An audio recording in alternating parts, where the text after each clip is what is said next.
All right, we are live. We are a little bit early, but I'm just gonna get this going so that by the time more people roll around, then everything's kind of going. So, can you hear me? Let me know in the chat.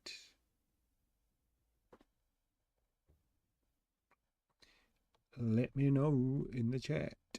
Can you hear me? Great. Can you hear this? I think it should be fine. It seems like I've set it up okay. Hopefully the microphone's a little bit louder this time. So what we're doing today is taking like an old kind of, I mean, at the time it was called progressive house, but I wouldn't really, especially by today's standards, I wouldn't say it was progressive house. I'd say it's like tech house, but not Fisher. Um, uh, and this is something that I do pretty regularly, is like take old cool tracks that don't really stack up to today's production standards, but like the idea is super good, so just kind of like freshen them up for my DJ sets. And it's like a really cool way that you can kind of play stuff that other people aren't playing. One thing I will mention is I'm also recording this on my proper camera instead of just the webcam that you can see. So I'm going to post it up on YouTube with the proper audio and the proper image, so it's just a little bit cleaner. The one problem is, like, anyone who records video on a like photo camera will know that they turn off after 29 minutes or something. So I'm going to have to set a timer each time to remind me to start recording again, otherwise I'll just get lost in what I'm doing and that won't work basically. So anyway, enough of that admin, let's just jump into what we're doing.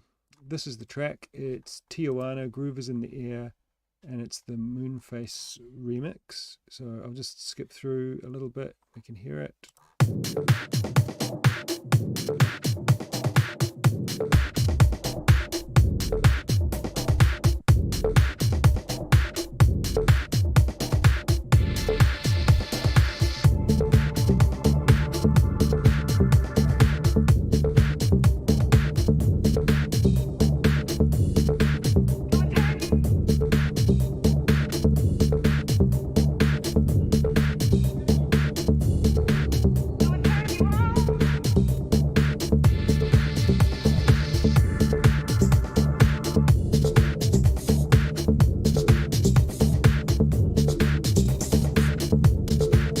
So, like, I really love this track. I used to play it a lot back in the day. But by today's standards, it just doesn't really stack up. Like, it's got such a cool groove and kind of cool vibe. But as you can hear, like, the highs are a bit dull. Some of everything's a bit dull. The kick and bass aren't that punchy. It's got some kind of like washy bits in it. And the arrangement doesn't really work for how I would play these days. That like the main break comes after 5 minutes 30, and that the overall track is 9.5 minutes. So I don't know, unless you're Ricardo Villalobos, you're probably not playing 9.5 minutes tracks these days. I know I'm certainly not.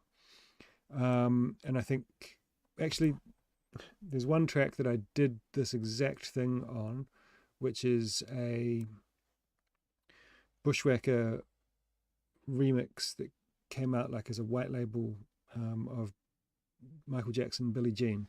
And I did this exact kind of process to it where I just kind of freshened it up and made it more playable. And that's one track that I've been able to play. I think it's about 11 minutes. And I don't start it right from the start and I don't end it right at the end, but I'm probably playing about 8.5 to 9 minutes of it. And generally the crowd stay entertained throughout. But I think that's a bit of a rare kind of gem. Anyway, I digress. Let's just jump into this. So what I might do is flip over into the arrangement view I'll get this here, make a few audio tracks there, and duplicate it down so we can hear it. Oh, what have I done? There. So what I'm going to do is kind of make a plan from the start, because that's just going to make everything a whole lot easier. Shit, I'm recording and streaming, so hopefully my computer is up to the task. Yo, Chris Francis, what's up, brother? What color should we make this? It's not really a color, it's in my template. Let's make it gold, because this is going to be a golden edit, and I don't know, maybe you could describe this as a golden oldie. I'm going to reduce the gain a little bit, -5. I'm going to cut out the lows, because what I'm going to do is replay the kick and replay the bass. But first things first, yeah, let's jump through this. It looks pretty good. A lot of these old tracks, like the Billie Jean re-edit thing that I was talking about, basically every 8 or 16 bars I was having to warp it, because it was like recorded from vinyl. I think it was like made on hardware, then pressed to vinyl, recorded from vinyl. So I was just going out of time all over the show, and I want my stuff to be tight these days. Another thing that I did with that is like, yeah, I could definitely tell that it had been recorded from hardware, because it started off going in like 16 bar kind of sections, and then by the end of it, stuff was just all over the place.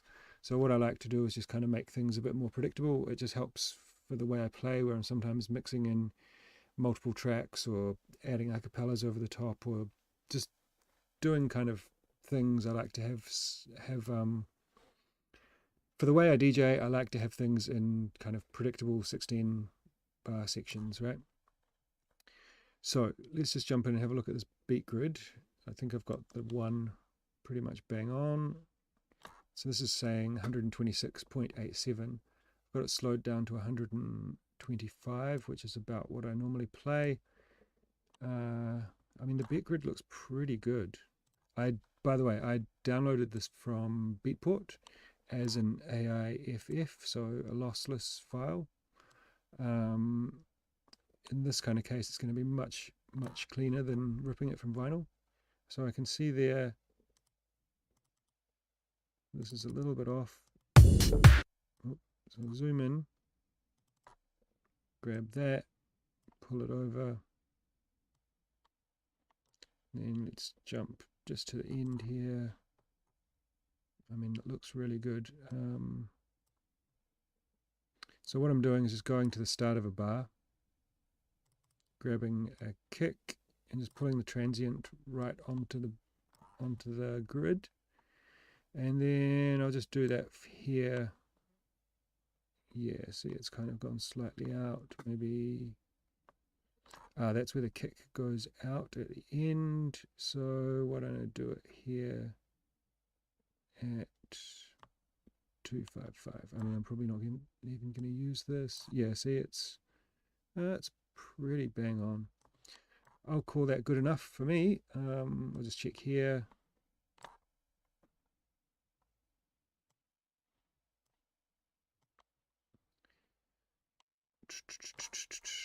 So if you're doing this kind of thing, this is something you want to get right straight away, because there's nothing worse than getting to the end of doing this kind of thing and then realizing that you got to go and do some warping. No one wants to do that. What I might do is just get this one here at bar 9 on time, and then I'll just delete that first beat grid there.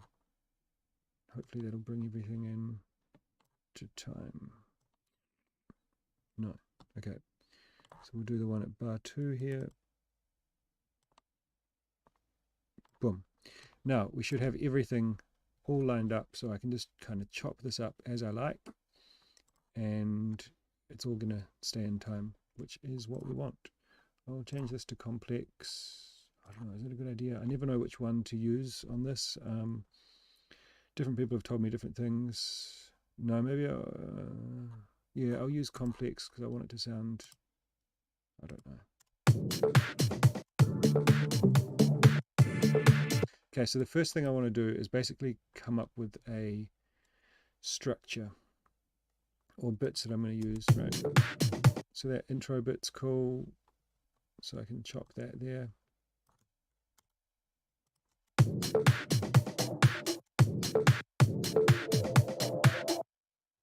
Okay, there's another bit.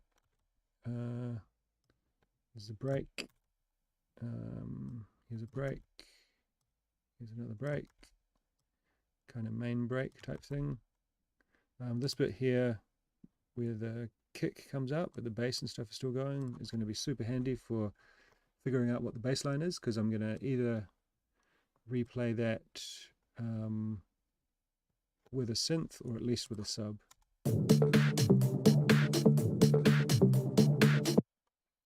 Cool. And there's these little bits after the drop where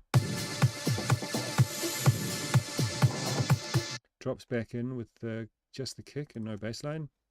Bit weird. I wouldn't really do that these days.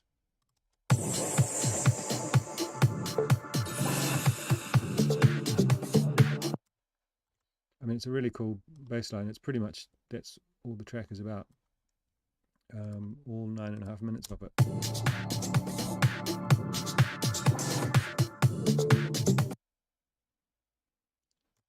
Okay. Cool. So I've got a kick drum here that I'm going to put underneath it. Bit more of a kind of meaty one that I would use these days. Let's grab that and I'll just duplicate that out to like 8 bars.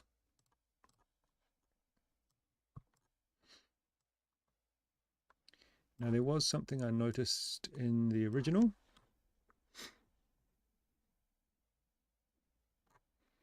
What's he clicking to split the audio into sections? Oh, right. I'm just pressing Command E, so to chop a clip.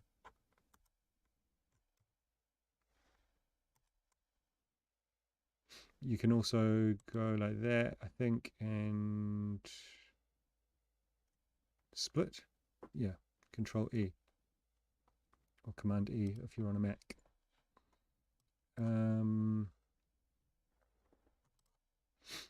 So let's go. I'll just kind of make an arrangement. Oh, right. There was some. I can do that after.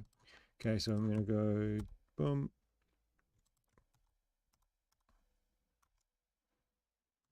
That will be enough for me, I think. Maybe. All right. So here I'll put a. Okay.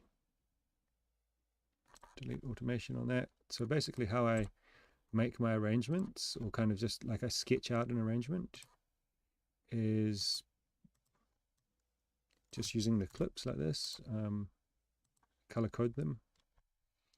And how long's that main break?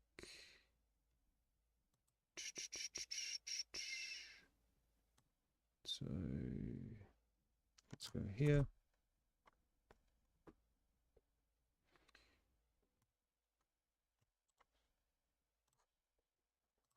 And yeah, we're going to have another little break there. Yep. That should be good. Right, so now I can just kind of mix and match these pieces. So I might duplicate that and then delete it. I'll turn this first one off. And then, so here I want to drop into like the main bass groove.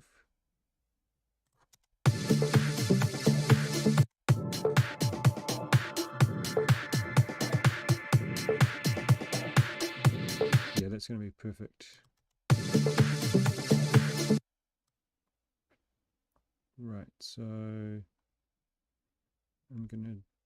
holding Command or Control and just dragging and dropping that, so that'll duplicate it.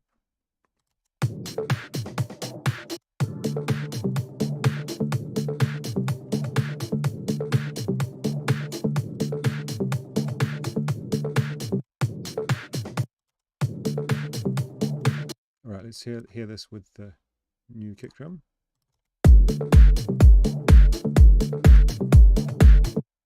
So I'll turn that up a bit for now, but what I'm going to do is just add some compression to it and kind of EQ it a little bit to clean it up in the end, but just so it's kind of matching the drums, because I know where I want my kick drum to be sitting basically.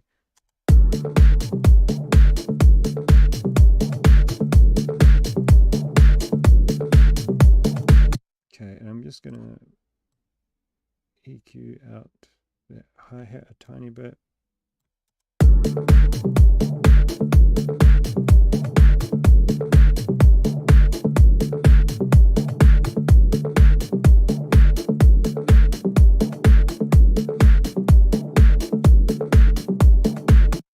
Because I'm going to add in some more hats to kind of toughen it up.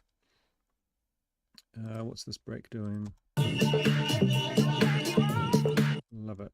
We're going to use that here. Now, what's going on here?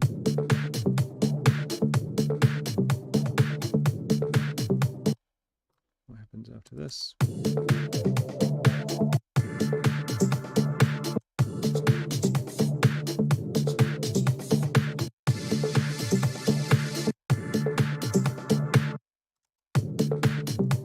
Right, so I think I can just duplicate that.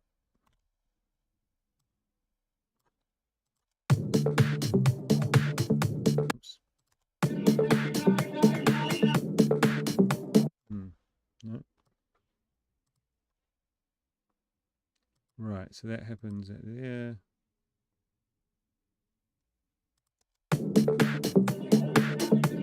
Okay, so if I just duplicate this one, should be fine.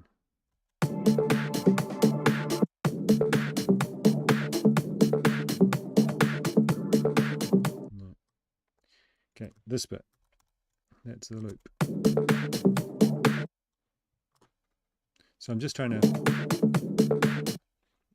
find a bit where it loops along, but hasn't got other kind of artifacts carrying over from the last section. Then here, I guess we're going to go directly into this bit.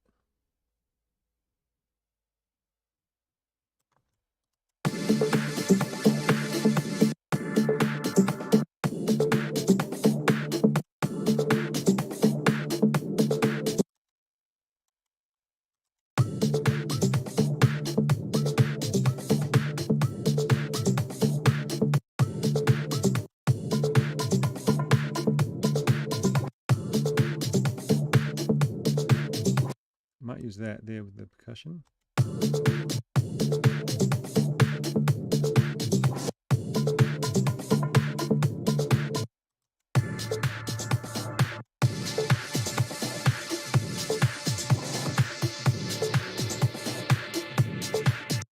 Okay, so what if I grab that bit there?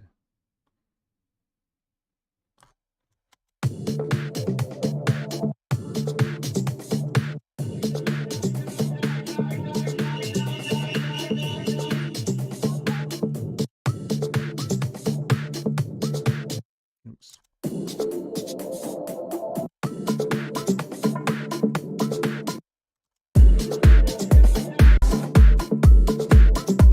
So I'm just going to paint in some automation here into these pink bits where I filter out the kick. So some of those parts I might actually also just remove the kick entirely, like maybe this bit here, but we can figure that out as we go.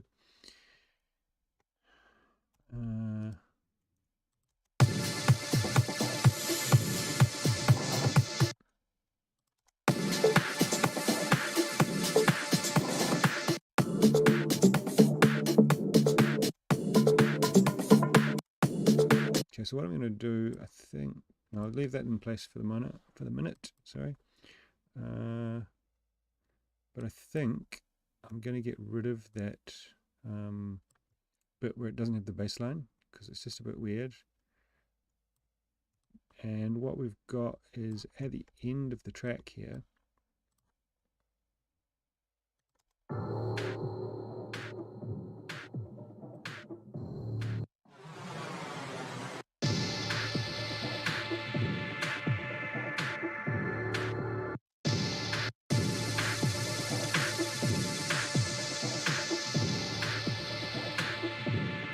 some cool little effects and synths and stuff, which I could probably use to layer over the top to make it, yeah, just a bit more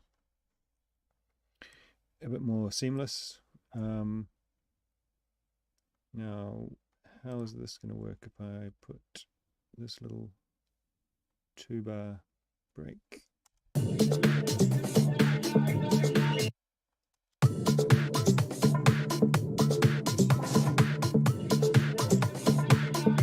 It's going to work pretty good, I think. So I'll just grab that, drop it there.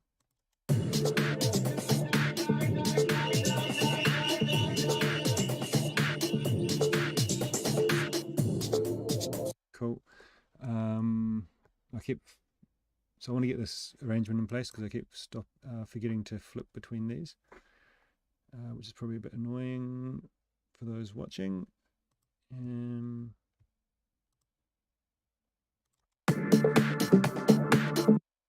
So let's say that one.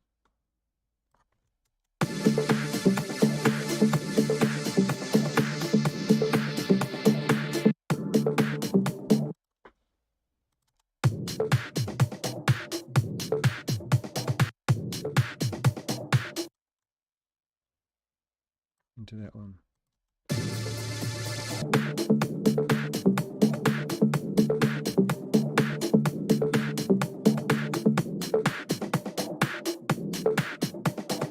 Now what's happened to my timing here? Is that not a full?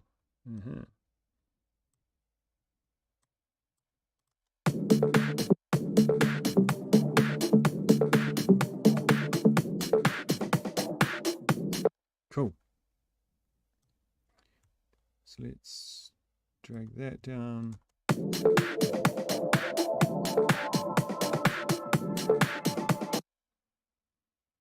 I think that can basically just come back to the start, right?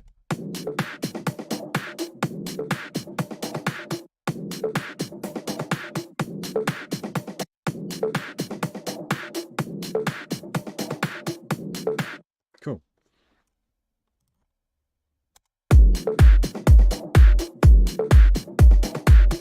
Now I'm just going to go through here and put in some markers, as this is going to help me just keep an eye on where everything is. So yeah, this first bit, it's kind of like admin. You're just getting everything in place so you can work through the process really easily.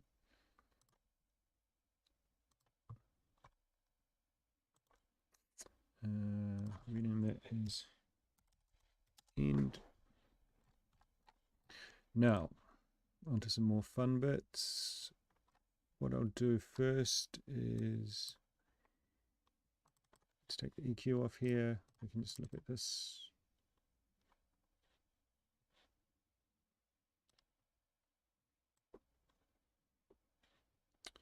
Okay, it seems I'm getting a error on YouTube. Shit. All right, well, I'm just going to keep going, and hopefully it's okay for those people who are watching live. I'm going to upload it fully with, like, I'll edit it a little bit. So hopefully it's all right. Yeah. Let's see.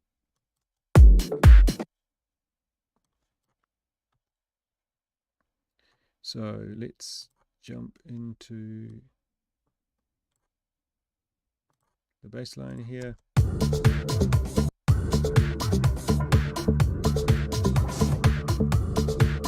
Just going to do an internet speed test and see if it's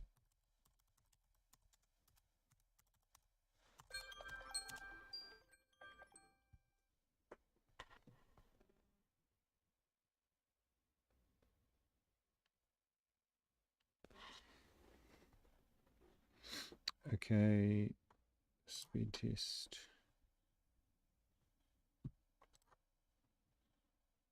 All right, so let's have a listen to this bass line.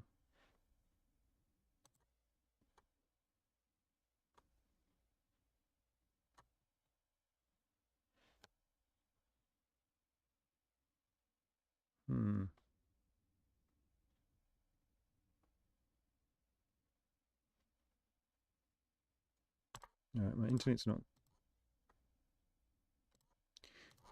is not as bad as YouTube's saying it is, so maybe it's something to do with the fact that I'm streaming and recording. Oh man. Okay. No, my CPU's fine. Okay. Just gonna have to go with it and hope for the best. Alright, baseline time.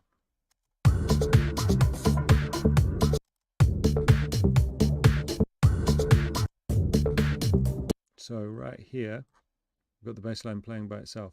So I'm going to loop that bit there. The key of the track is D minor. I've got a bass here, trillion, synth bass, deep tones, dark ground ऊuuGEAR. That's pretty much where I always start with bass.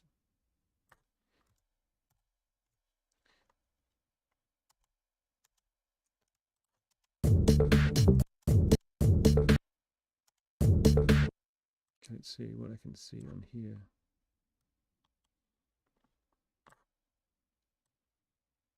So I can see here on the waveform kind of where the bass notes are happening. Dun, dun, dun, dun, dun. And I can, I believe it was something like this. Dun, dun, dun, dun, dun. Oh, I can also see it up here.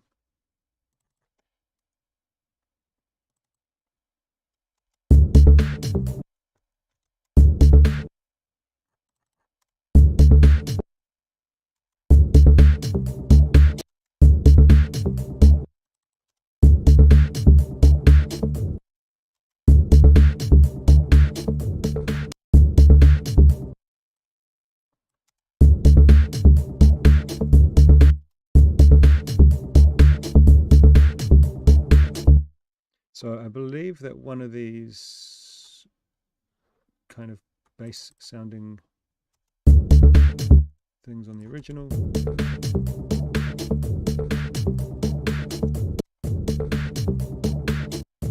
is a double kick, but I'm not too sure. All right, so after some small problems there, lost some viewers. Yo, Luca, how's it going, bro? Yeah, I wasn't planning on it, to be honest, but since I got back from tour, I've just had so much stuff to do that I didn't have the chance to film a video this week, so this is what we're doing instead. Hope you don't mind. I'm trying to do something that combines a bunch of things that people have said they're really interested in doing, so hopefully this works for everyone. Okay, add some LFO tool for some sidechain, and let's play it along. So there's some note changes in the original, and what I can do, this is how I do it. I cannot hear that stuff by ear, so if you also can't, then you're not alone. But I use this, which is Ableton Spectrum in notes mode. Oh, I'm just going to chop that there so I can start. Right.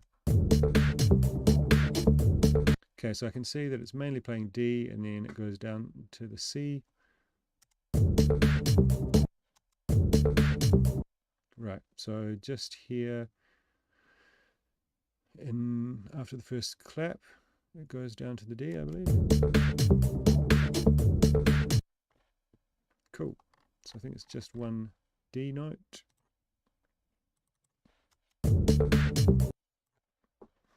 Oh, sorry, one C. One C.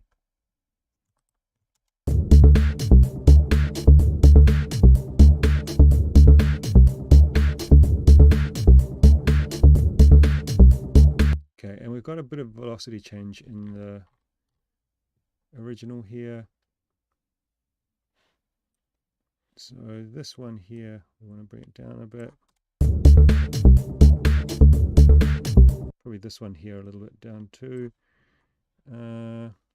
See if I can check the waveform here.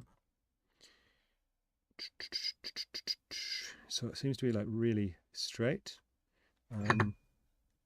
Not much in the way of groove going on, but we'll see if we can do that with some drums. But so I'm just going to leave the bass pretty straight.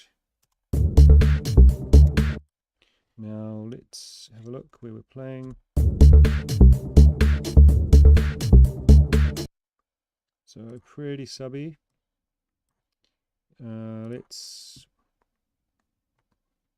What I'll do is turn on the sub here.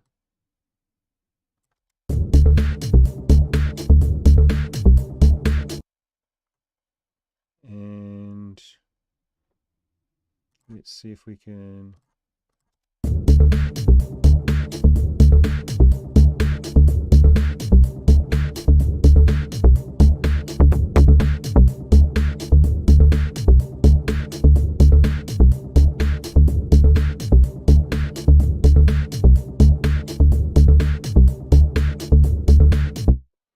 cool.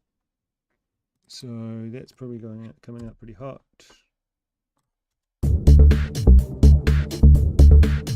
Yeah. Whoops, what am I doing? That's not the right track. I'm used to working with 2 screens, so these live streams are always a bit confusing. So I want that to be about 5 dB.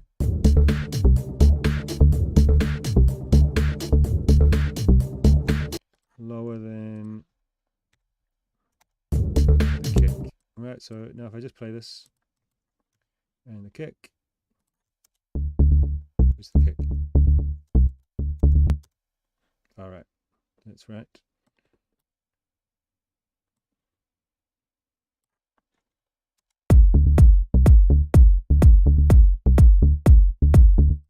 So let's pull out some of that rumble.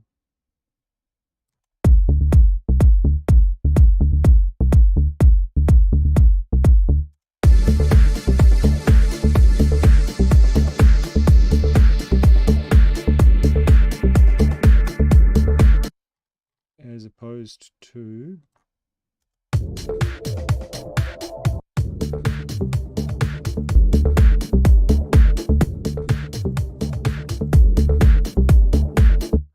cool.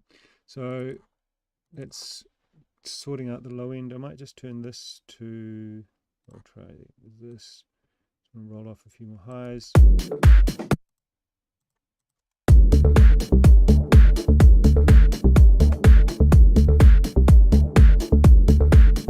And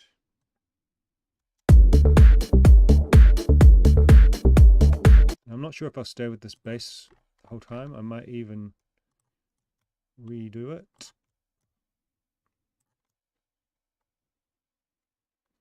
Yeah, Luca, the reason you didn't get one is I wasn't sure what the hell I was doing until basically just before, just this morning. I was like uncertain what I was going to do about a video this week, but we're here now. So there's another bass sound in the original, which is like this long kind of bass on the down. I'm not sure if I'm going to worry about it. I think it could just take away a bit of energy.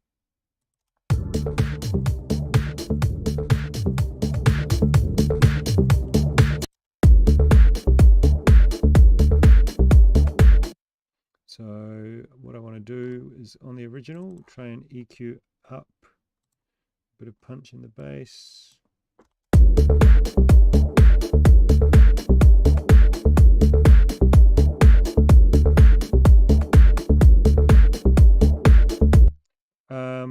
Dan Crompton, the markers are just so that I can see where the breaks and stuff are. Like if I'm down here working on something, it just allows me to quickly know where I'm at.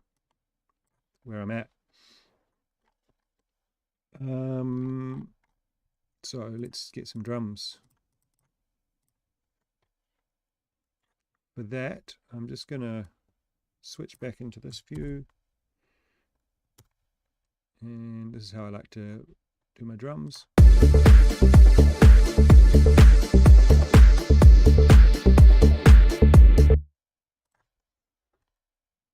Hey.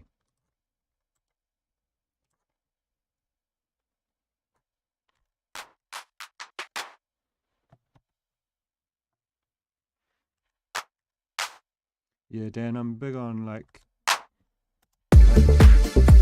I'm big on organizing stuff at the start so that I can just work through as quickly as possible.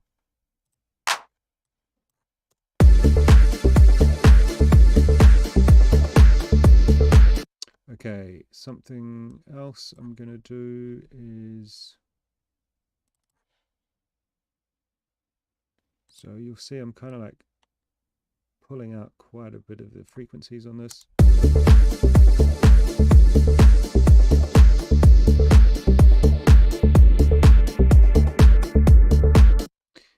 What I actually normally do with these kind of things is drag in loops or use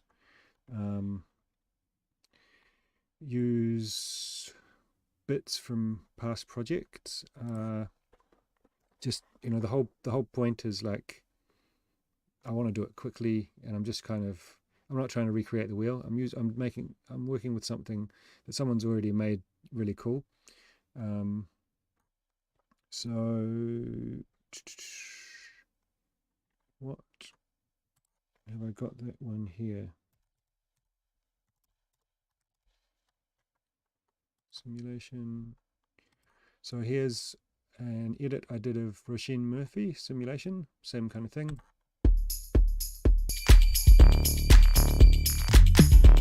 It's the original, and I don't seem to have my version here, but anyway, I think I got some cool hats and stuff on there.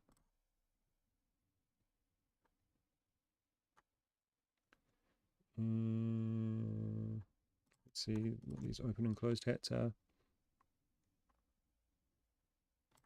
Maybe I haven't even used them. Maybe I've just used loops.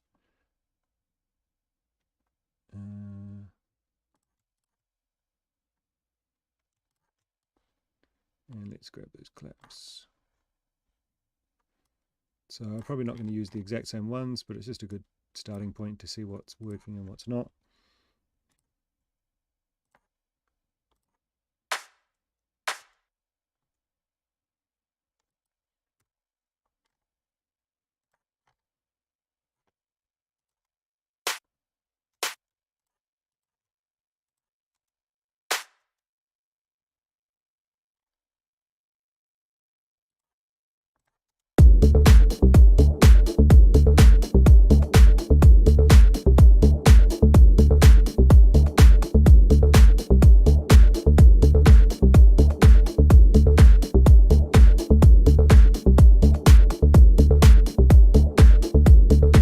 So that clap loop's quite cool. What I might do is just show it in my browser.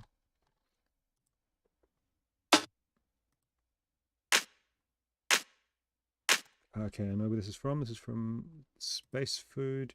So something that I do a lot is if I've got a sample pack that I use a lot that is not in Loop Cloud, I will still drag it into Loop Cloud, put it in my library, which allows me to then use it in the same way that I would use other things, like use Loop Cloud, right, for finding samples.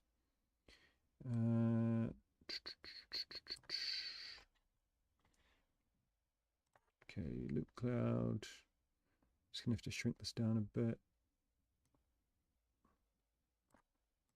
And it was this one.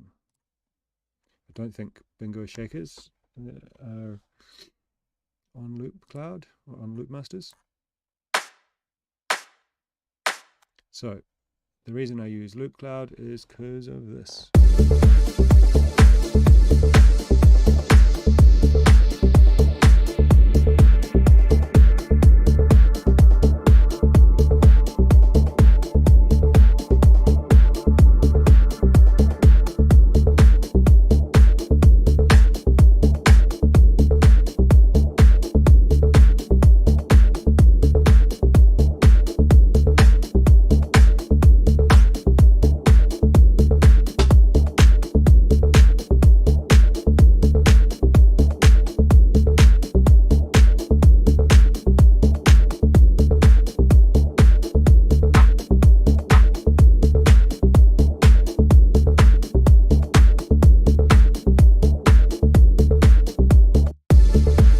so that's sounding tight.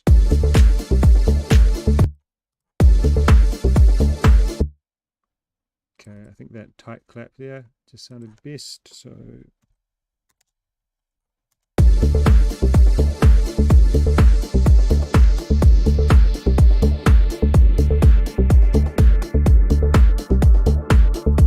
then what I might do is layer that with something from this East End Dubs pack.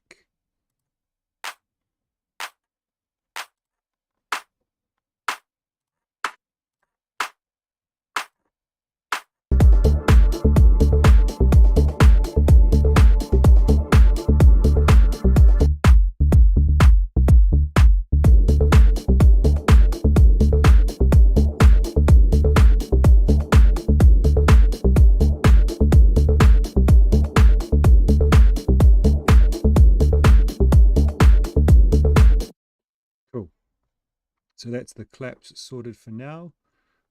Just delete this one. Now, okay, looks like I didn't have anything on those, so delete them. Now I'm going to put in a 16th note closed hat.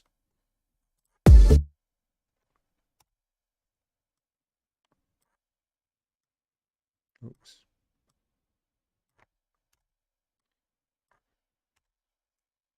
This kind of thing. And what we'll do is, are we going to use one of these? I mean, that one already sounds good.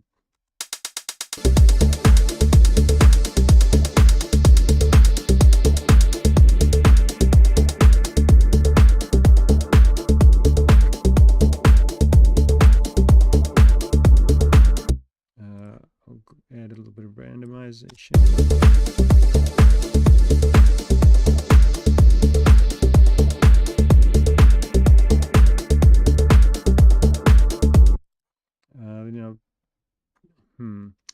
Not sure. I might just try some different patterns. Just not different patterns. It's going to be 16th note, but just with different velocities. So this is a classic.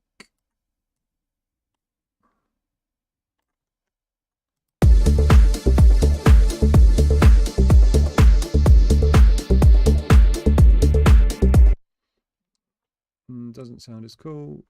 So what I might do is try something like this.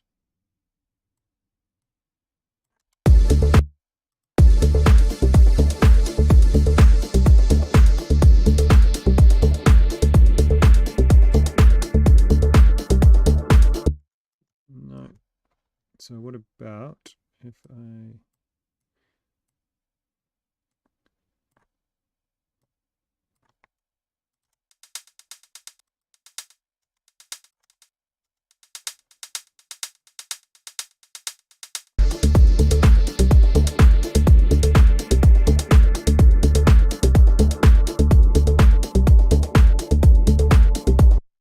that sounds cool.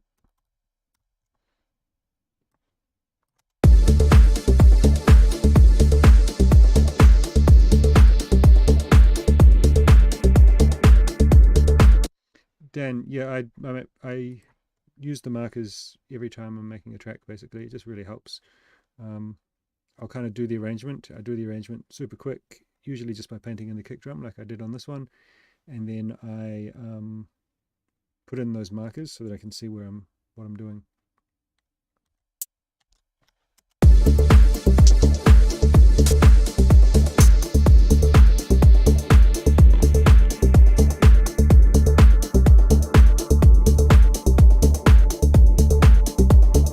That's exactly what I'm after.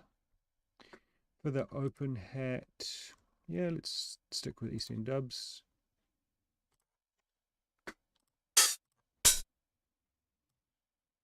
As I've said a bunch of times on the channel, I use this pack a lot. It's just like a really good standard kind of, I guess it's just loads of drum machine sounds pretty much. If you're doing like organic house or progressive or something like that needs a bit more organic kind of sounds to the drums, then it's still really good. It's like just a good solid run-of-the-mill drum sounds, but most of them are drum machine based, so you probably want some other things to work with as well. But I mean, look at this.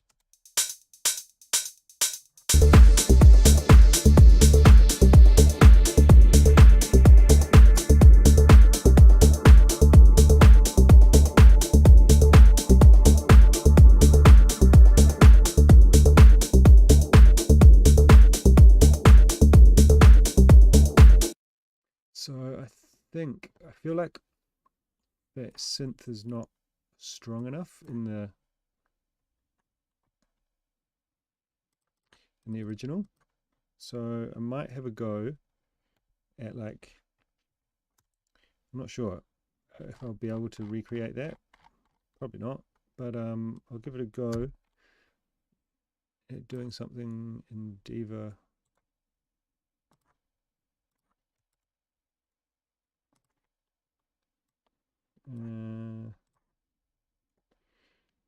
And I normally go with the template, mini poly, and I change these to the analog envelopes.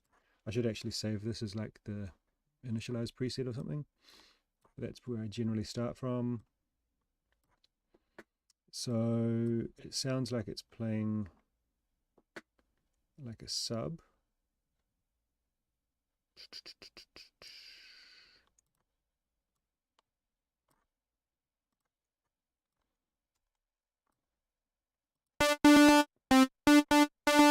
Perfect, that's exactly right, eh?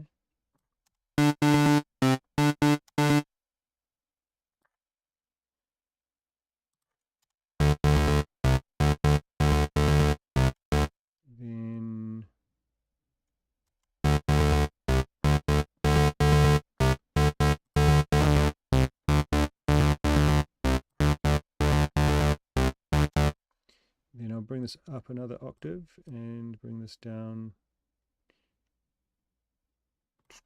5 semitones.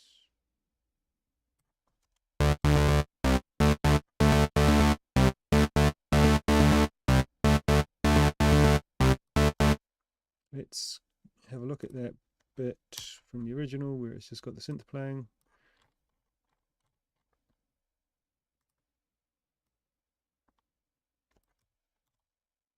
I'll drag that in over here.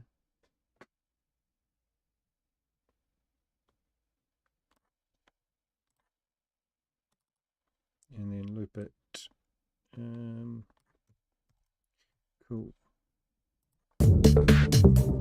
So now I can have a look at this.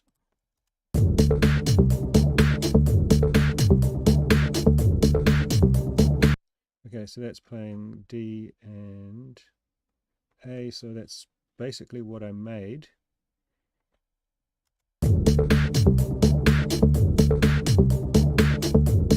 I think the key to getting it right is, so I got the notes pretty much right. I think the key is just going to be getting the right oscillators.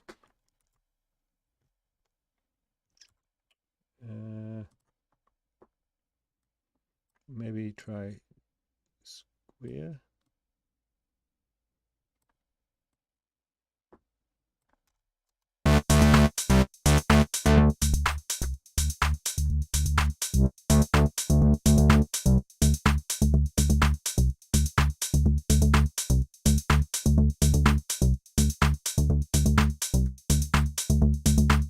Also, I think that should be lower and these should be a bit higher.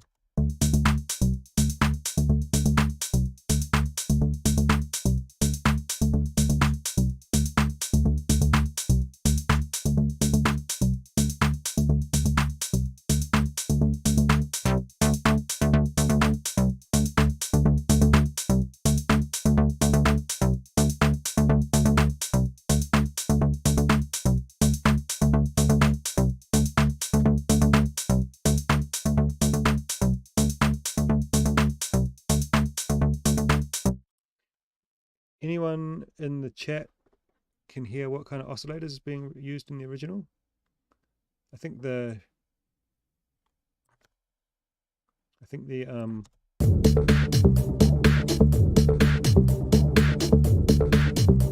it's got a kind of FM sound to it, doesn't it? I don't know. We can see how, but yeah, if anyone has an idea about the oscillators being used, let me know. But I think maybe we can go with this for the minute.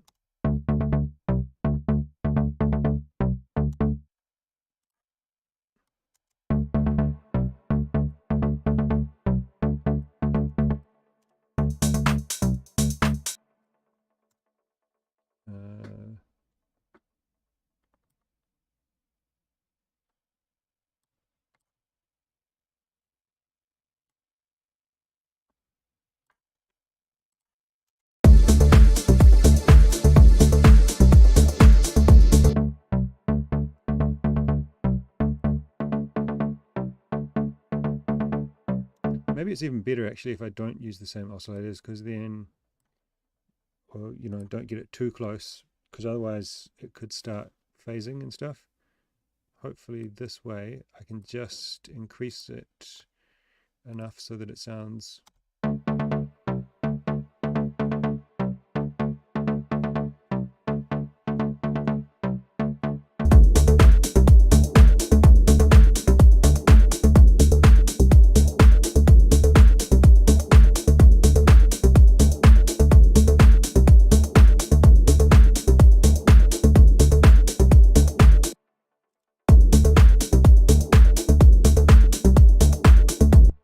it's not sounding quite right, but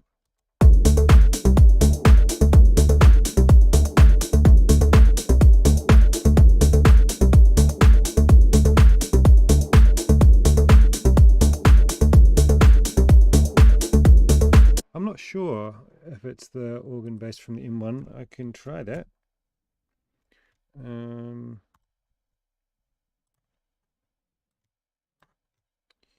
That would be very handy if it was. Now I never know how to get I can never find the actual organ bass preset, like in the program. I always have to go to this combi thing and then do this MIDI and then turn off the house piano.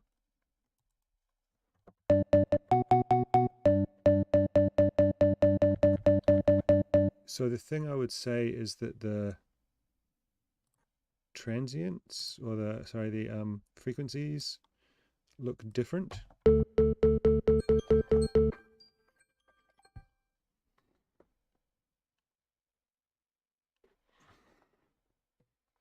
Okay.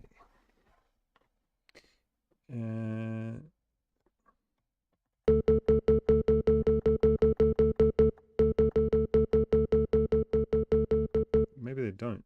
Maybe they look right.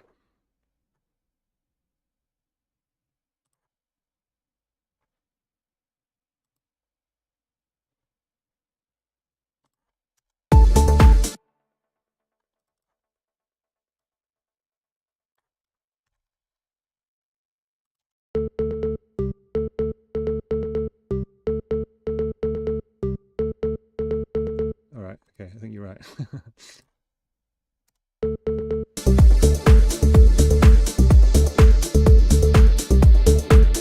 All right. Well, let's put a bit of decapitator.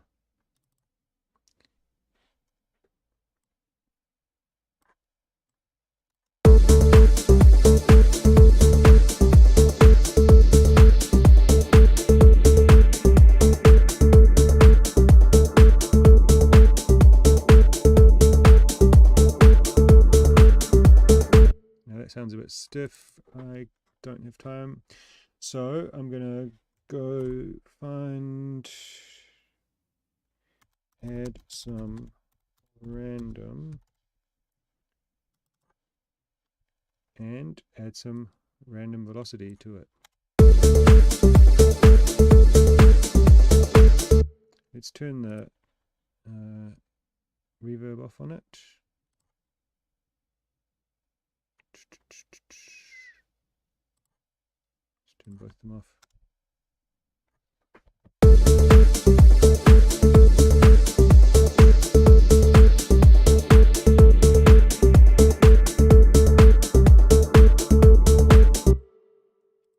Okay.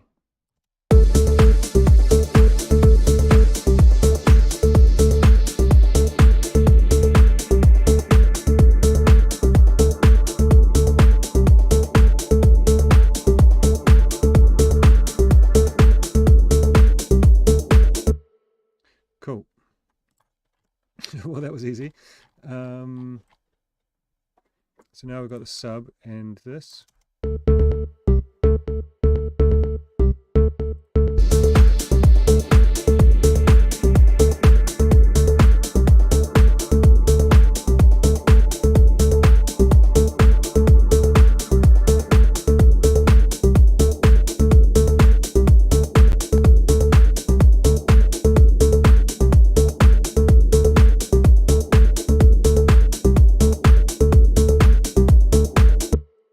Cool. I think that's sounding good. And it seems like it's not phasing, which is pretty cool, pretty lucky.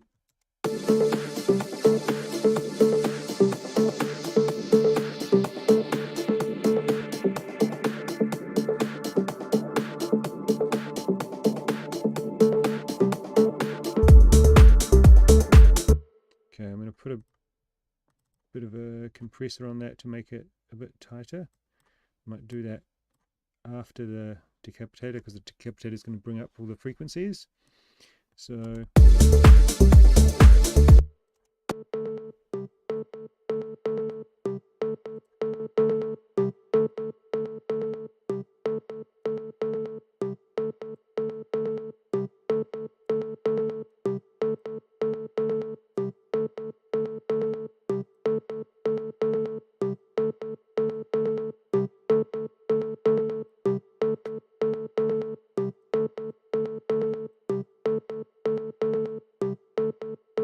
yeah, what I'm trying to do with that is just make it a bit more punchy, basically.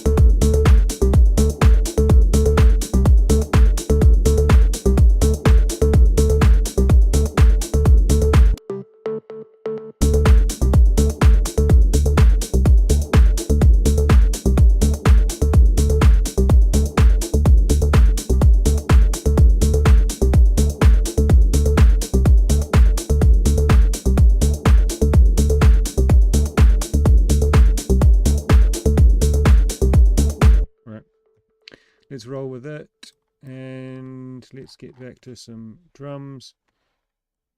So there's a pack that I use a lot for this kind of stuff. Where's my collections? Favorite packs. Little helpers, Daniel Dub.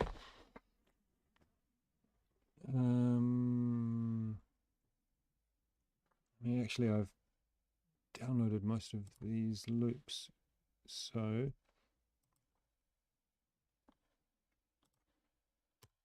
I can just go here to Loop Cloud, search for Dub, Daniel Dub, drums, top loops.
just one of these as a layer.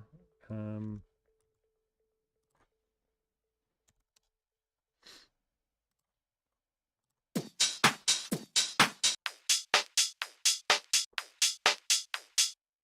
same one. No, it's got two different loops that are labeled differently. Interesting. Labeled differently, same beat, and I chose it twice. So I think that's a pretty good indication that we should go with this. Now what I'm going to do is just edit the envelope here to take down the volume of the snare.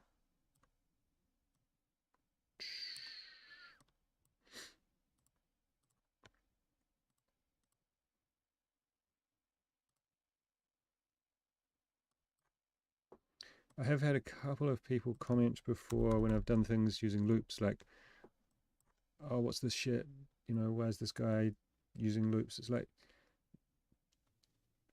I think pretty much every producer on the planet uses loops for, you know, especially when you're doing something that you're trying to do quickly and you're just trying to get a vibe down. Like, you know, loops is where it's at, bro.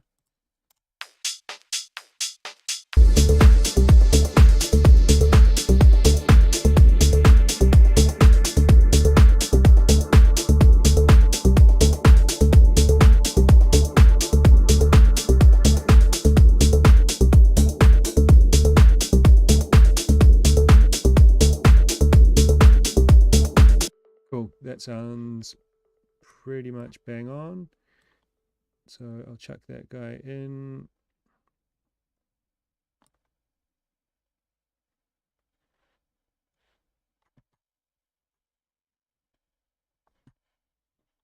Cool.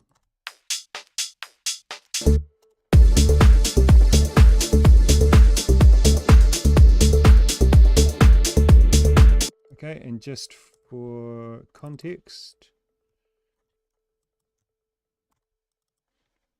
this is where we started at.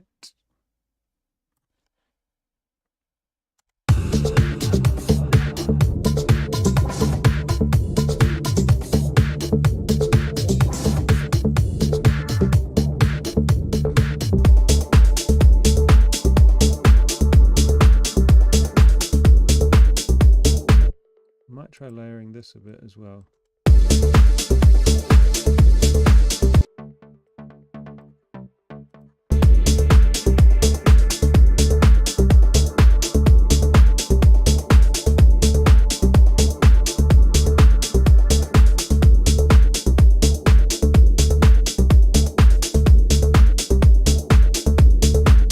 Cool.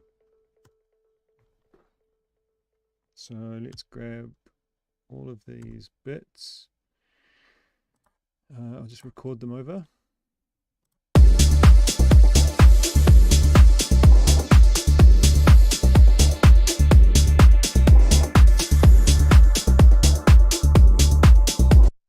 Cool.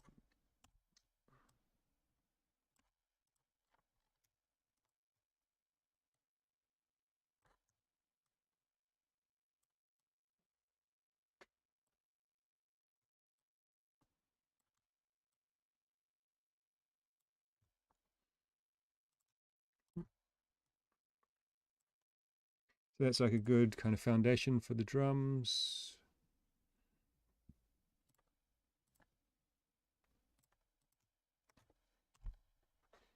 Just trying to keep things tidy as I go. Open hat, closed hat, let's call that what it is, 16th hat, and top loop. And we got bass, we got saw, layer, organ, M1.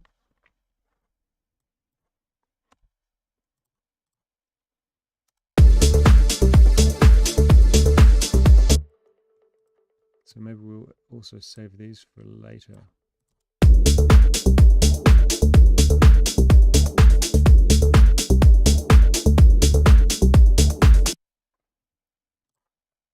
And this, let's have it coming in here.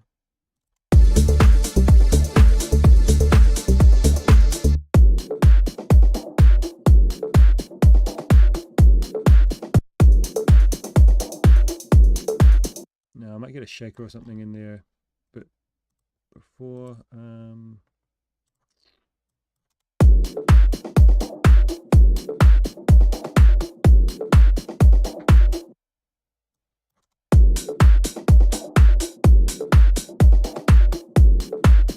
probably want to like closed hat, just a nice punchy one to go under there.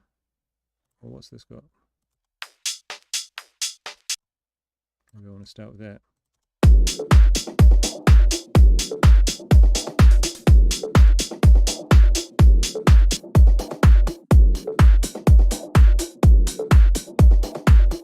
No.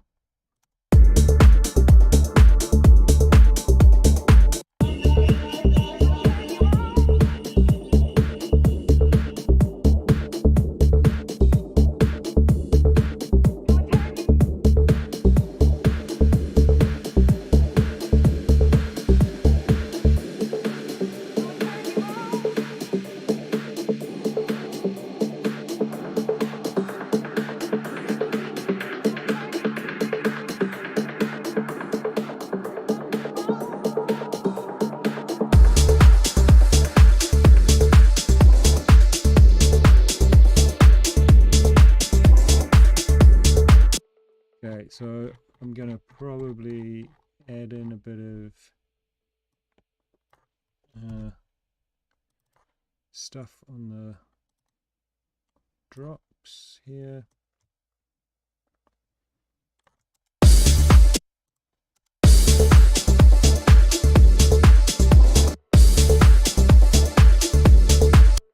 And let's put in a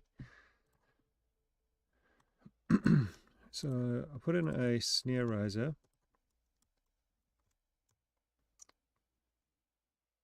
but I'm also going to put in a fill, I think.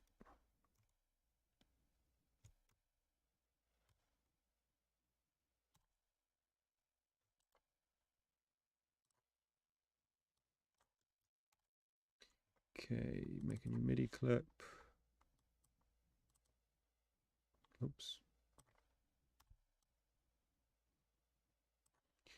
And let's go find 909. Come down.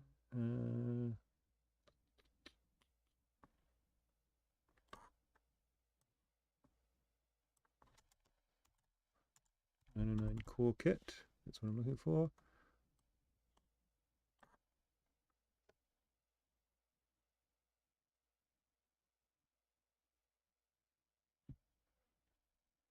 Is that the snare? Is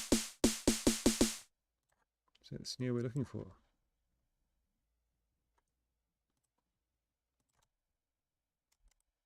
It's not doing, alright, of course. It's on C, so let's drag that down to the snare drum.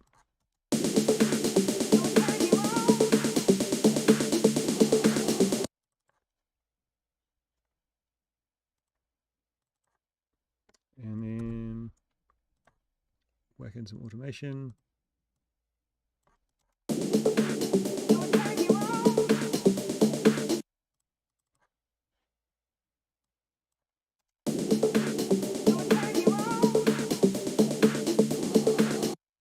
Now where are we sitting? Hey, that's cool, because that's in the scale.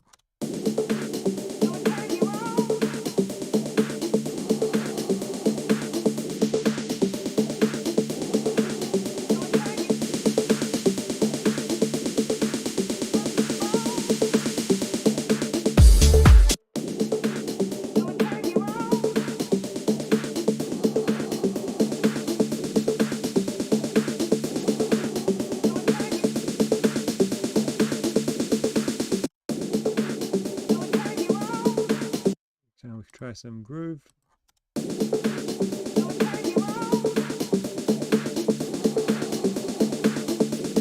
Tend to just keep my snare fills like pretty straight these days.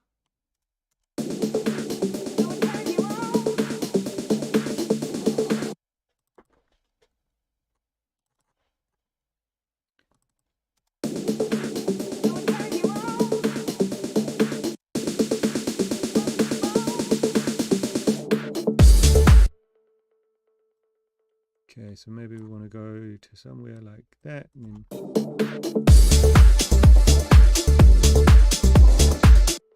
then here I'm going to put a fill. Now this bit could be a bit annoying to watch because I'm going to basically loop this and try and find a fill sample, but I know where in the little helpers, damn, which pack is it? Jorgen.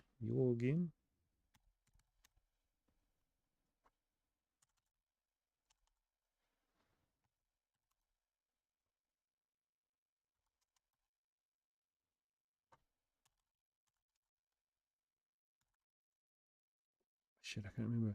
Oh, hang on, I own the pack.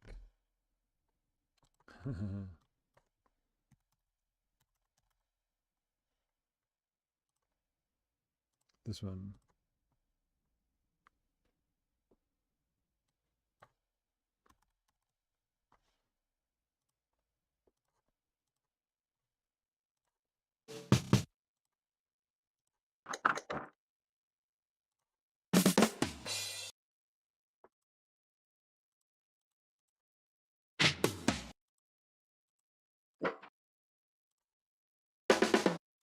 Something like that, I think.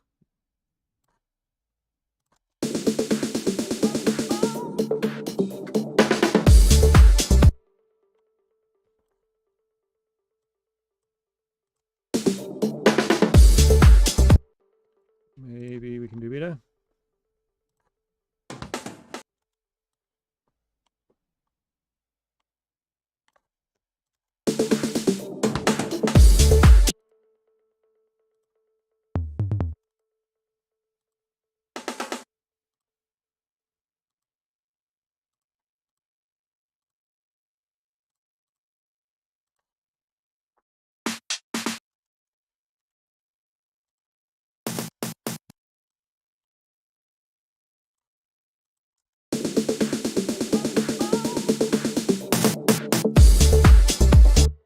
No, it's not quite.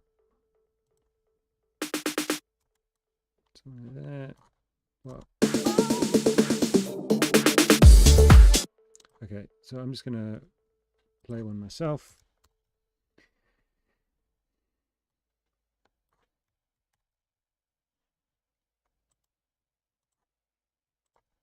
So I put the my fills and my snare risers and stuff into my effects group because I don't want them to be like affected when I'm doing things to my drum bus. So that's why you'll notice that. And let's go to East End Dubs.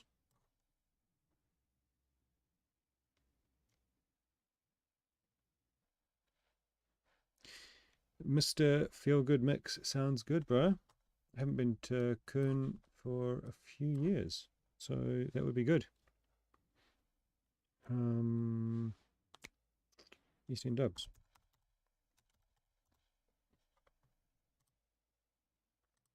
Snares. There's just some really good snares in this, seriously.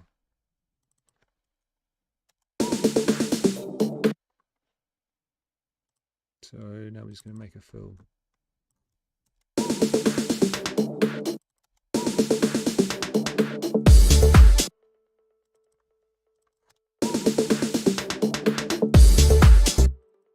it sounds a bit rubbish right now, but with the right sound and the right kind of velocity and stuff, I think it'll be dope.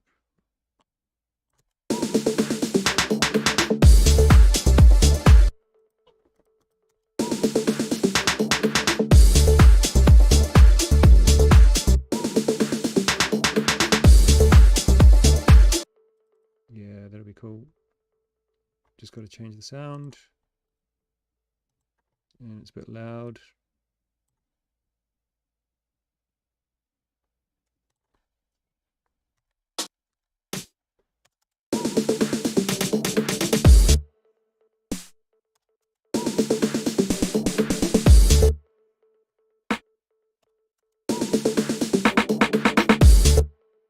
Let's just loop this part here.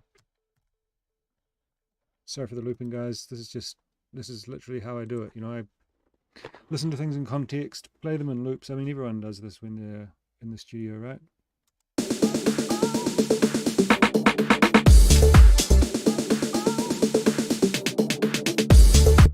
Yeah, boy.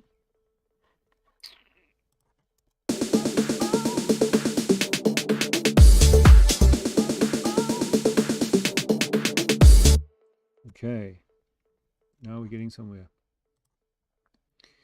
I want to put my overdrive here. Now this is best thing to put on these type of sounds, in my opinion.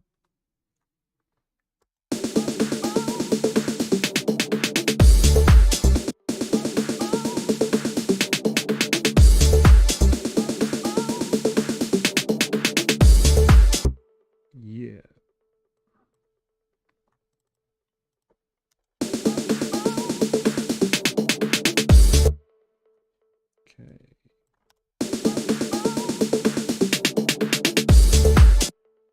Dope.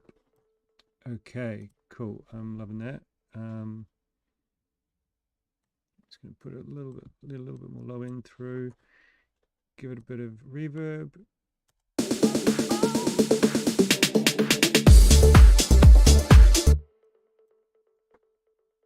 Maybe I could have it like go.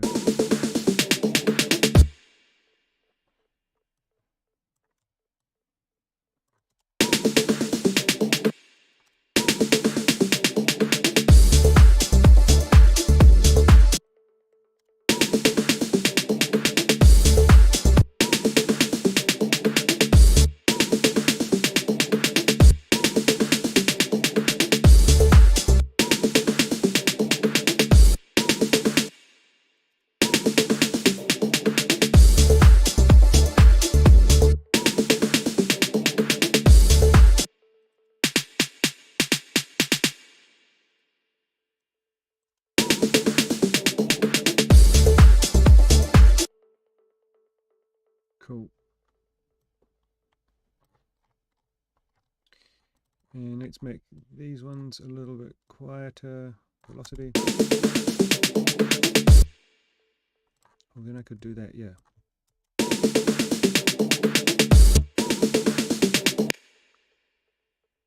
I don't want them to all be quiet, maybe.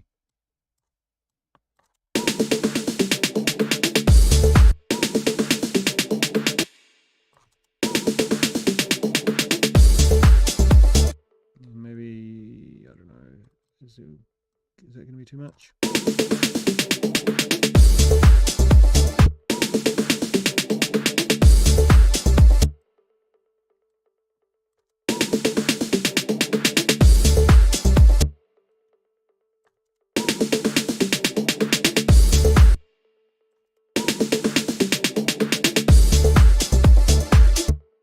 Alright, now I don't like the sound, but we're getting somewhere. We're really getting somewhere.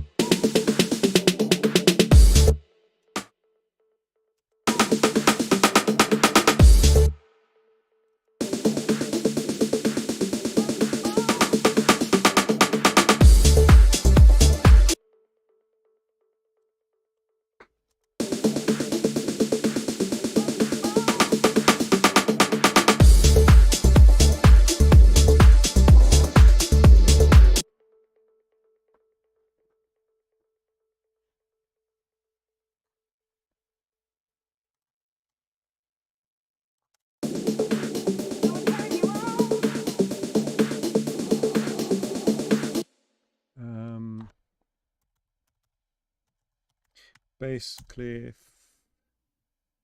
Where is it? Oh, my favorites, right? Bass clef, easy washout.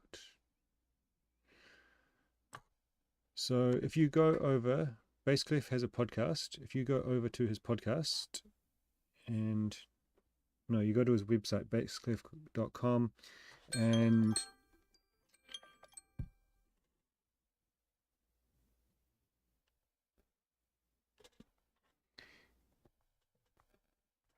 you go to bassclef.com, and I think it's something like /podcast VIP. You can get a bunch of these free racks that he's created. This is kind of like a similar alternative to a free alternative to Endless Smile by Data Life.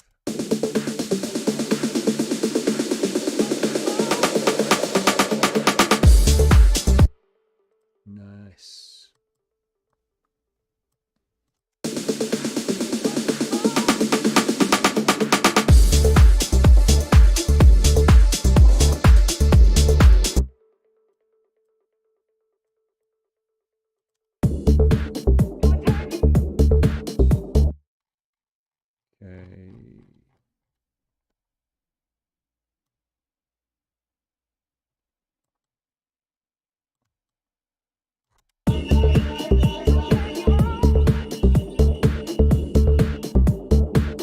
It's Tijuana Groove is in the Air, Chris White, which is the one that you can hear kind of playing in the background. So this is the Moonface remix.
Okay, so some other things that I often do is like add in a few kind of snare fills and clap fills and stuff like that.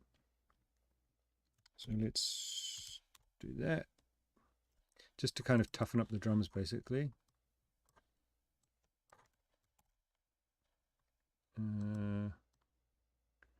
Let's see, do we want this going over 1 or 2 bars?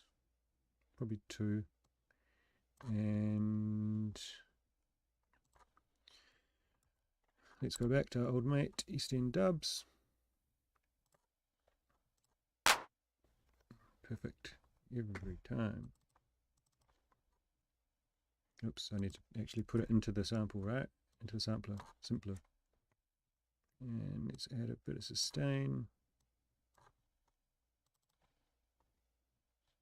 And it's probably just going to be really simple, something like this.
sounds like a 909. But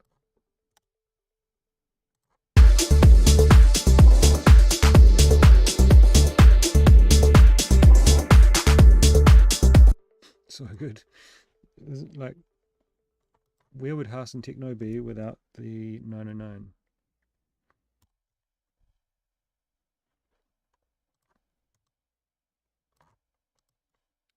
And then let's put in I'll call this clap fill, and then snare fill.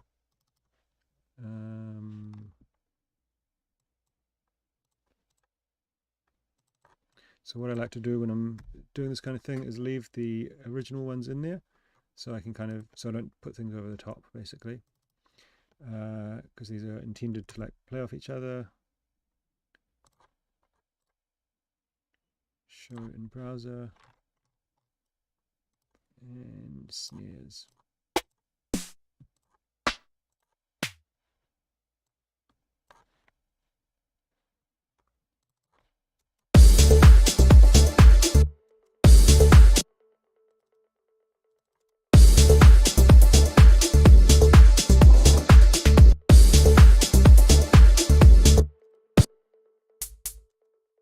Oh, did I just... Shit.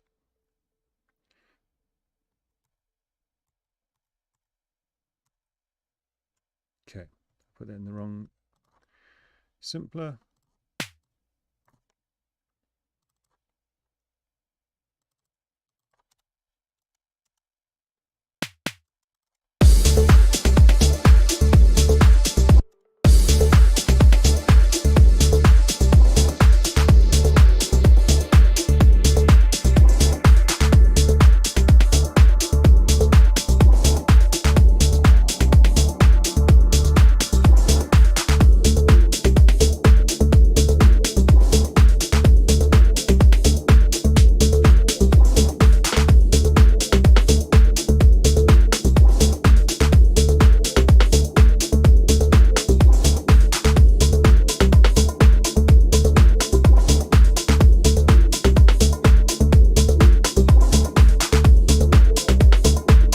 Okay, cool. And then I'm going to put a bit of randomized pan on here.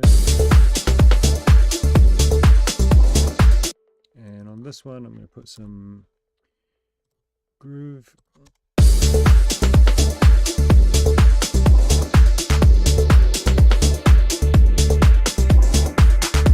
Okay, I can hear that I probably want...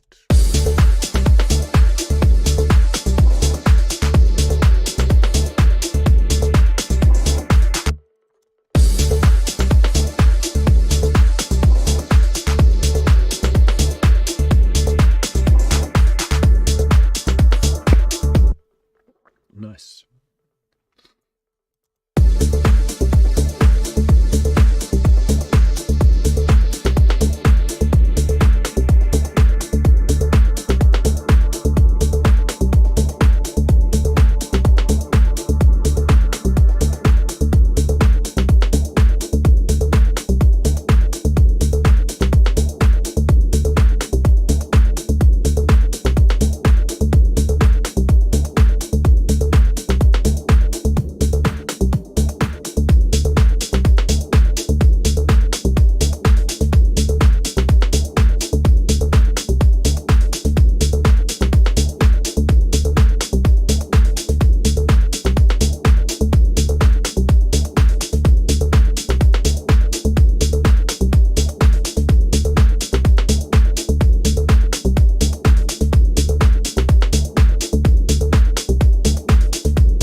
So I'm probably going to chuck the snare in like this, and I might not use it exactly like this, but it just kind of fills in the blanks and means that I don't, there's something there. So some of them I might switch out or do something a bit different. I'll just copy this through to the main break, although we might try and kind of, I don't know, do something a little bit different there, but it's just about kind of like getting things in place and then moving through as quickly as possible, and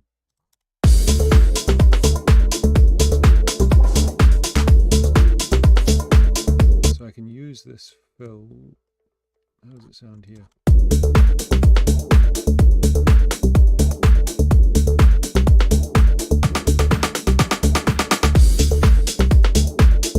So why don't we make a slightly more subdued version of that.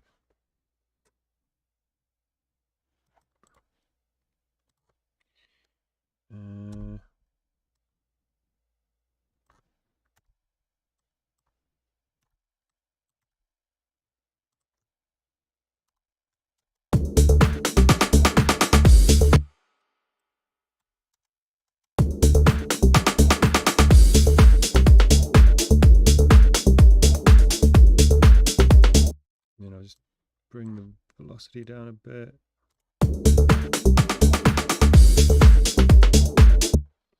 Cool. And then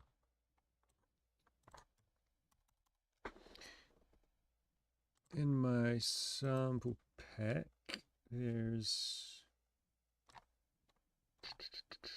some bits that I literally use all the time. These effects.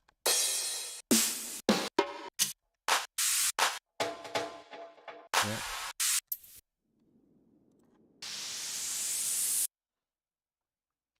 I mean, I've probably said it on the channel loads of times, but like the way I made this sample pack is like just using a lot of the stuff that I use in my tracks, right? So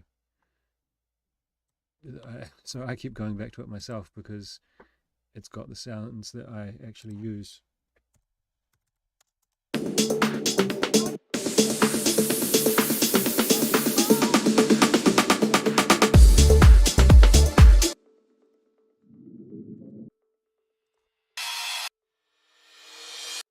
That.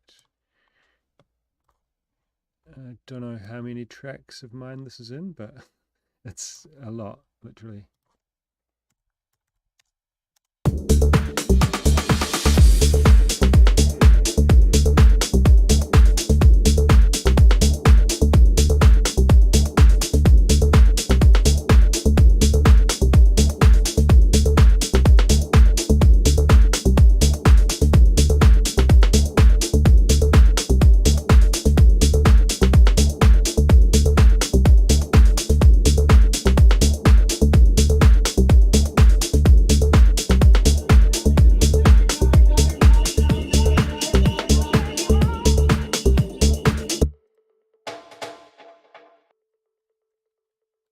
Love a good one of those.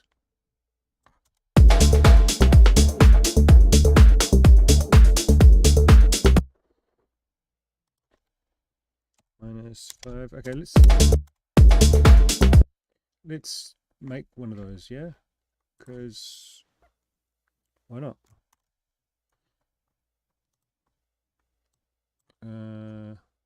So I'll literally just copy this pattern. So this is, if you guys are like looking for stuff to use in your tracks, but you feel you don't know where to start, like literally just copy what someone else, try to recreate what someone else has done in a sample pack. You know, like recreating stuff in people's songs is one thing, but if you can recreate something, find something in a sample pack that works and then recreate it yourself, it teaches you how that was made, and then you can kind of implement that anytime you want, you know. Oops, what am I doing? So looks like it's playing a note there and a note there on the snare.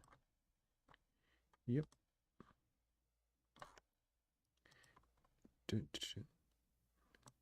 And is that a delay?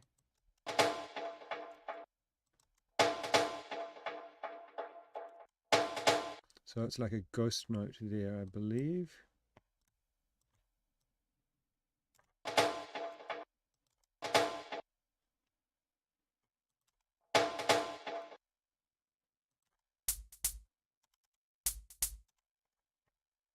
And then it's just a simple delay. I'll use the echo, right?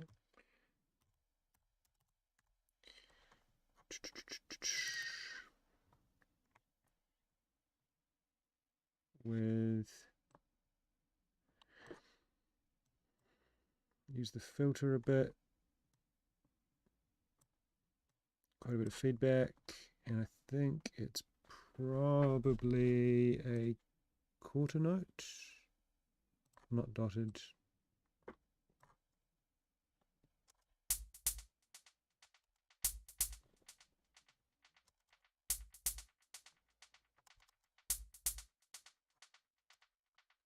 Is it not a quarter note?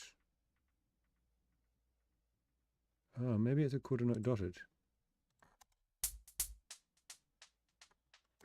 Yeah, I think that's it. Now I will put some reverb on there with this. And let's find a djembe sound.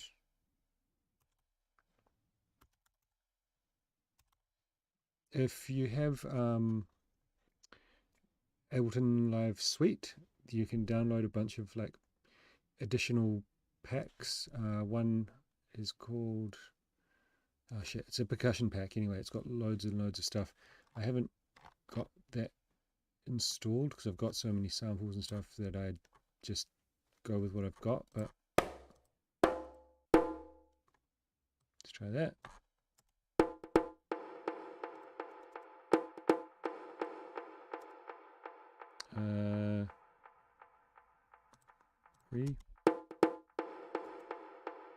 That's sounding a bit weird, so let's take that reverb off.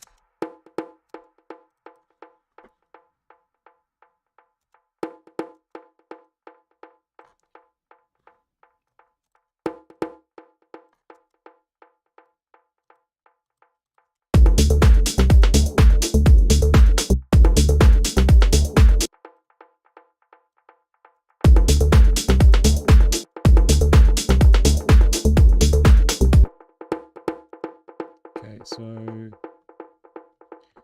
let's put a bit of random pan on that. I can't remember how I made this sound in here.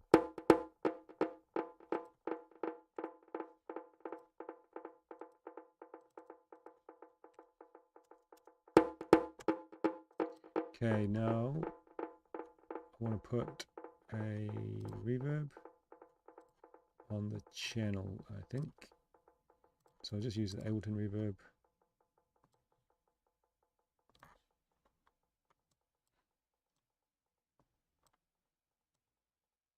Bit of decay.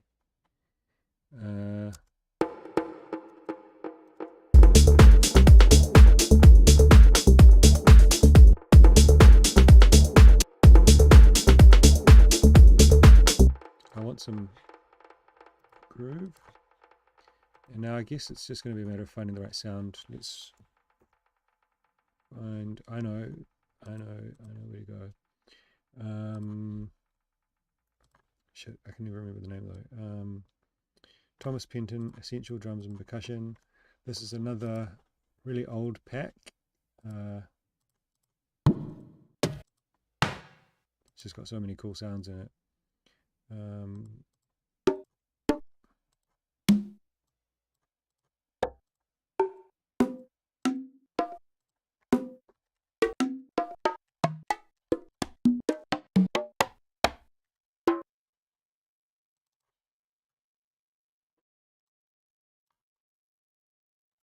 Right.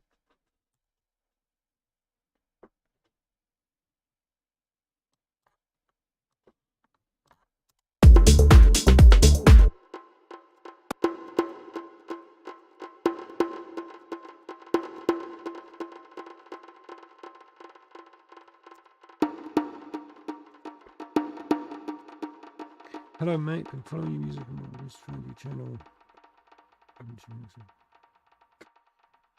Kims, thanks for that mate, I really appreciate that.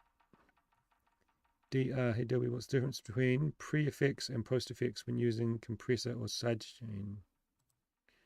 Pre-effects or post-effects? Oh, like when you, if you're using, right, I know what you're saying. So let's say I grab a compressor, I throw it on here, and I've got the sidechain coming in, and I'll do it from channel 47, right? From this conga that I'm just making.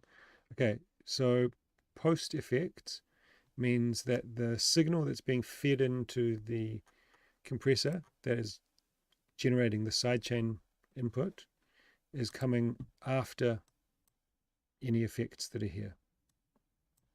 Pre-effects means that it's just coming directly from the sound source.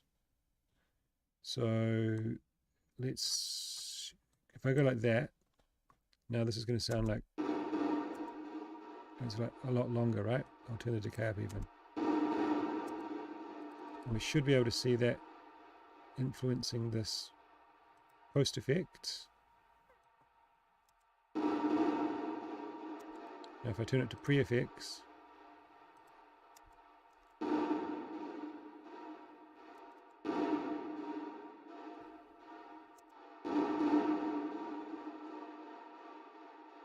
so you can see there's still sound coming from this, but it's not actually influencing the sidechain. So a reason you would do that, like this would be the perfect kind of example to use that, where you don't want, you want it just like the punch to be creating the sidechain input.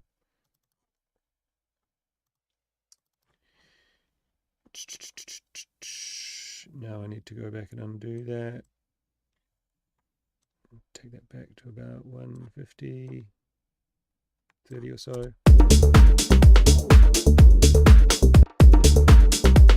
Now what's going to be cool with this is to add like a saturator or an overdrive.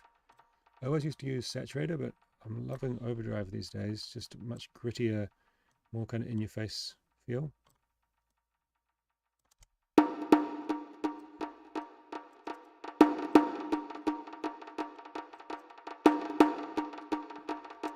And maybe I'll do that before.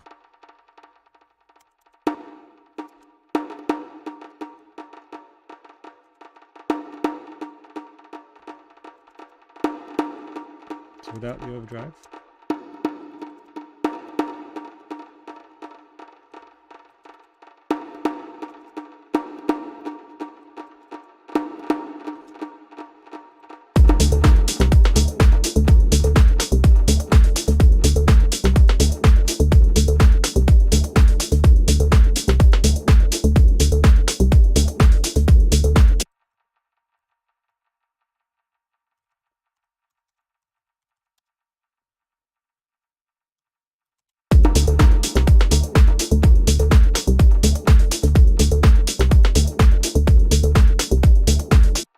Is that the right delay, guys? What do you think? I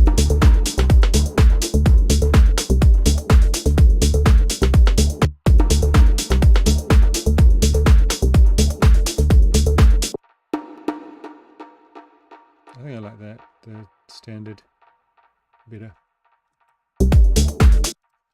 You can also do some really cool stuff in echo here with like, so you can add some noise, turn up the morph, turn up the amount.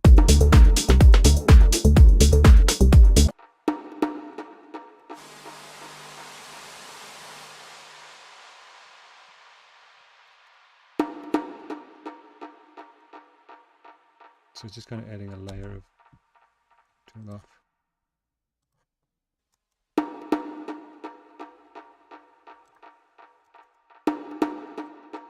Just a kind of grittiness in the background. Ducking, which will duck the echo to the original source, which is really good on synths and stuff like that, so you can still get the punchy synth through, and then also have the delay, like if you're having a big delay or something like that.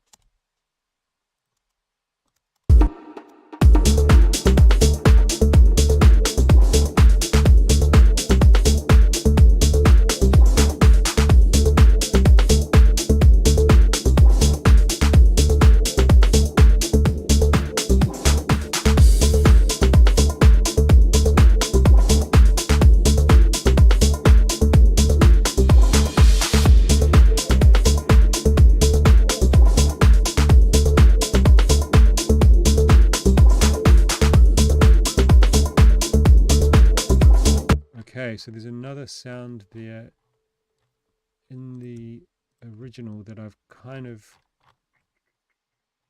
well, we haven't got much time left, that I've kind of EQ'd out, right?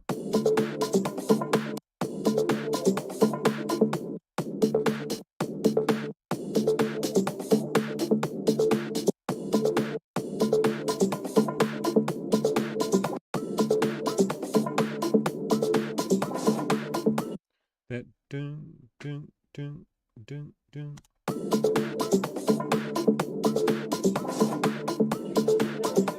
Doing kind of like a polyrhythm type thing. So maybe we can like recreate that because it's a cool rhythm. Chems, we're working on it for the summer, mate. There could be some awesome UK stuff coming up, but nothing confirmed at the moment. But yeah, I would love to be playing in the UK more. So get onto your local promoters, guys. They need to know. They need to know. So how does this pattern go? It goes dun. It's like kind of like a, not triplet, but kind of like a dotted pattern, right?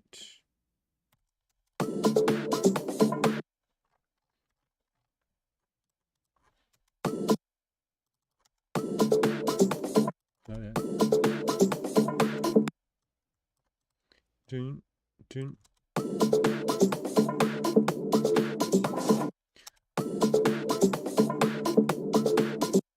Yeah, it's pretty much just that pattern, I believe.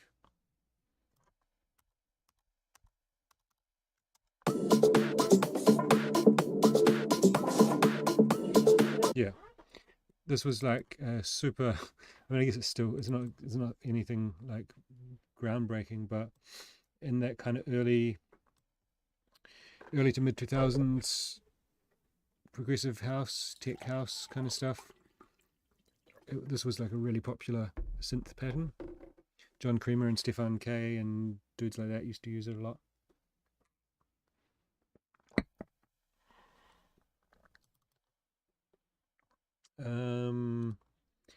Synth sounds. Are we going to make something? We don't have much time, so let's go to samples. I know where there's something good, I think. Now, I was using some one-shots from this Jimpster sample library. Really, really good. Yeah, synth stabs.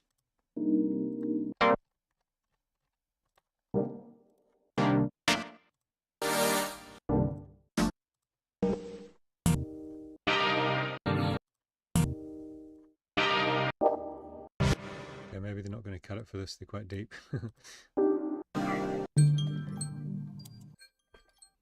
Just to remind anyone who wasn't here when I mentioned it before, the reason the alarm keeps going off is because I'm recording this on my main camera to put it up on YouTube with a bit better quality than what I can have on a live stream. And also recording the audio through my lav mic, so I don't know, I'm never really happy with the audio on the live stream, so hopefully it's going to be a bit better. One more question. I've seen a few producers balance the kick and bass using a VU meter.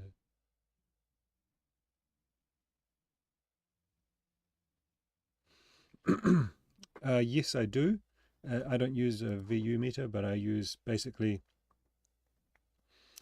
a similar, I mean, I've got a video on my channel that explains how I go about balancing kick and bass. It's one of the most popular videos on the channel, so jump over there and check it out. You can see my method, but it's basically the same as that.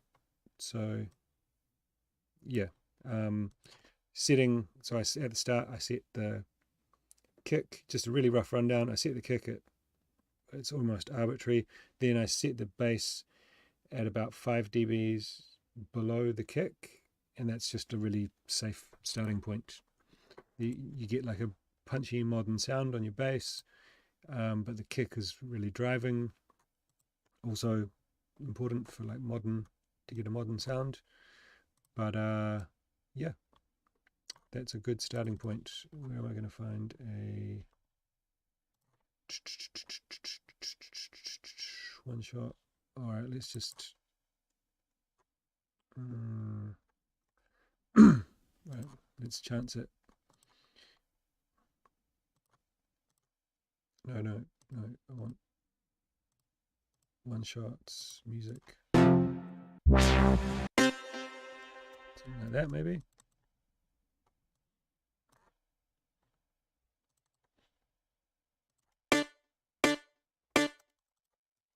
Yeah, that's probably close enough. Turn that to complex.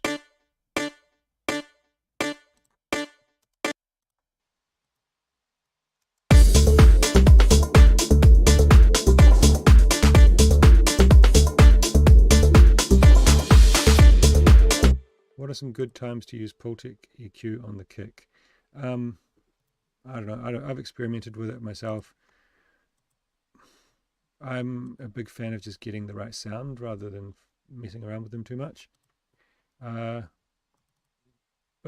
it's like a really tried and tested method. Works for some people. You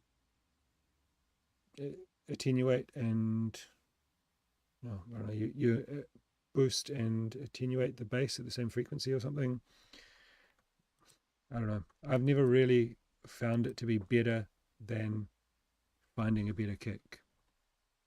But I think if you're going to use like a 909 kick drum, then using a Pultec EQ, doing the Pultec EQ trick, which you can just Google, find a million tutorials on YouTube about how to do it. I think that's a good idea, good solution for that.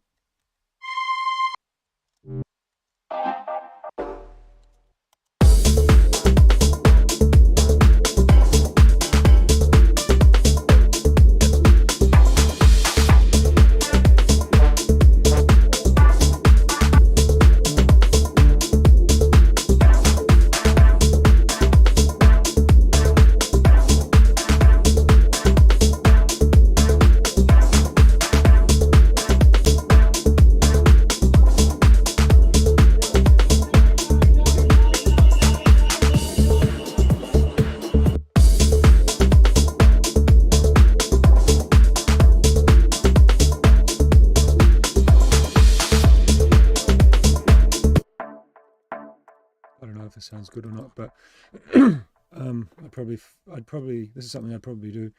Albuquerque, my bro, how you doing, man? Hope you had a good weekend.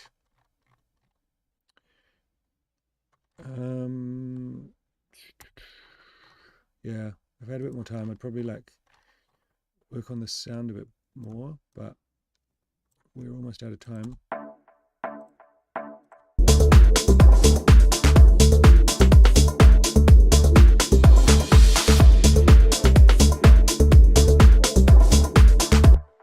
Something that always makes stuff sound better is, where is it? Tel Chorus LX.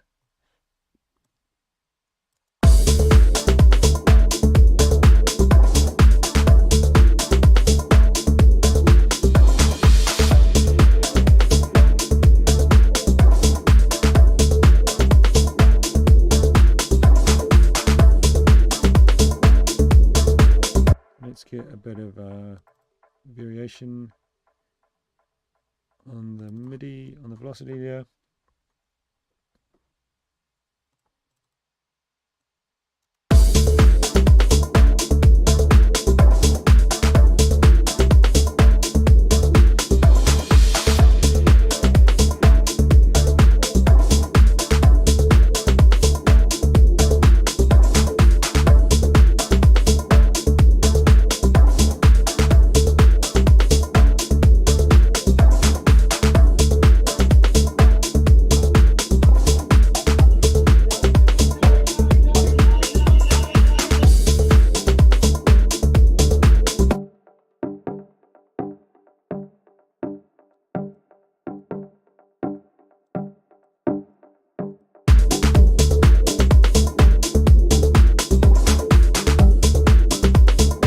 that's just going to clash with the bass. I want something that's a bit...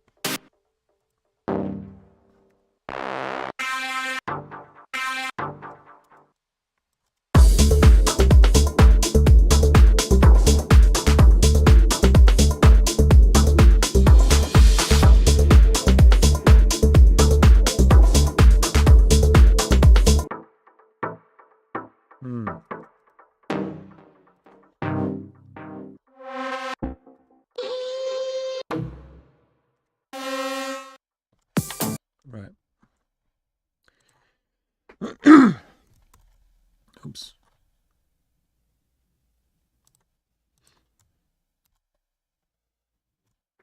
Saving it and duplicating that, adding Diva, and going to presets, user presets, Dilby Pluck 1.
That's good.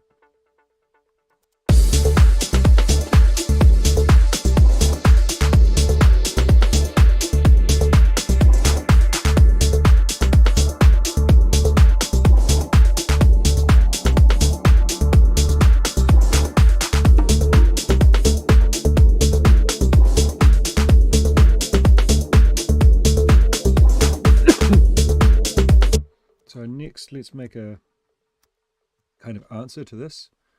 So we can kind of use one. Where can I use it? Let's say we'll move that one to there. And then we have that one there. And this, let's make a different pattern. I'll just make it with the same sound and then find a different sound.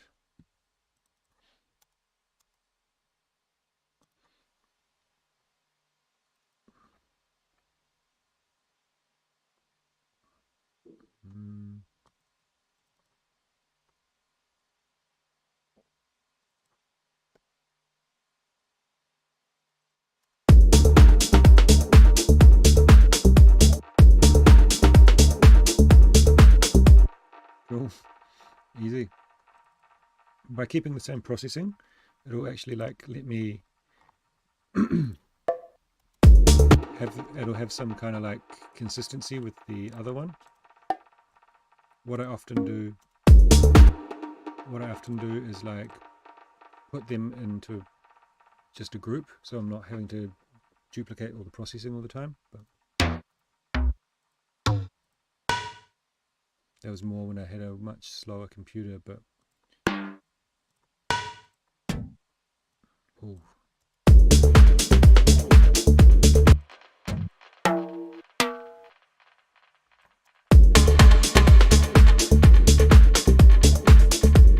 Yes, love that.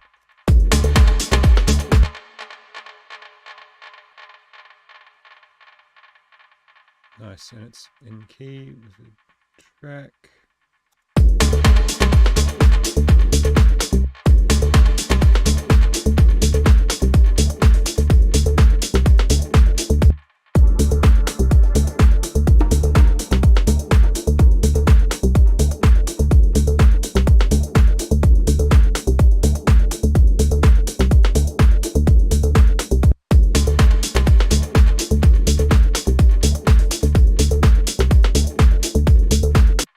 take those off.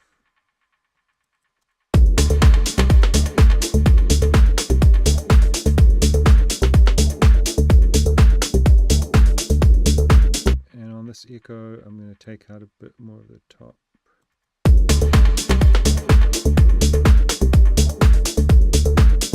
Where am I? No.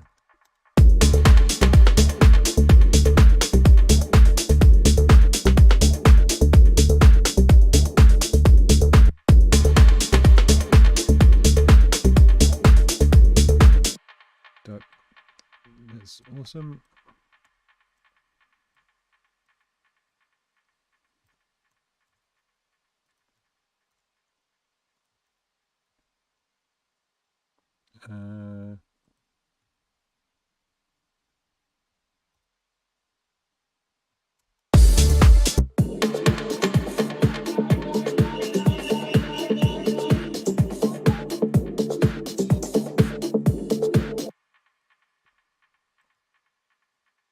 Probably doesn't need such a big build up, but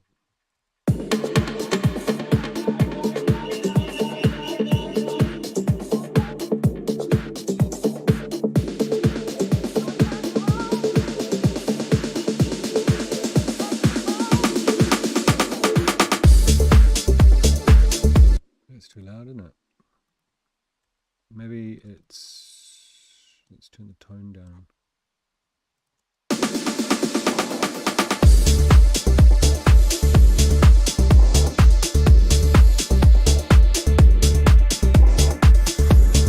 So just to clarify where we came from and where we're at now, here's the original.